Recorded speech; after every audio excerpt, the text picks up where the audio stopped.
சொல்ல யாரும் இங்கு இல்லை. மௌனமே மொழியானதால் அடபாஷை என்பதொரு தொல்லை.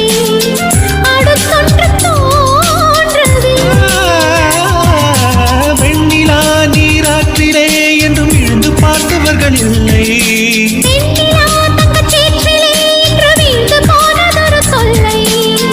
இலக்கணம் பார்க்கவில்லை.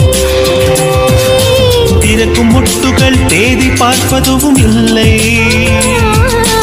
உறவு மாறலாம் உந்தன் கையில் அது இல்லை. ஒரு நீரோடை மீனுக்கு கரை மேலாசை வந்தது. இனி என்ன நேர்ந்திடுமோ? மண்ணும் கட்டிக்கொண்டதே, மண்ணில் நீலம் ஒட்டிக்கொண்டதே. ஒரு மூங்கில் காடெறிய சிறு பொறி ஒன்று போதும், அந்த பொறி இன்று தோன்றியதே. காதல் இடம் பார்ப்பதில்லை, அது இனம் பார்ப்பதில்லை, அது பொசுக்கென்று பூத்திடுதே.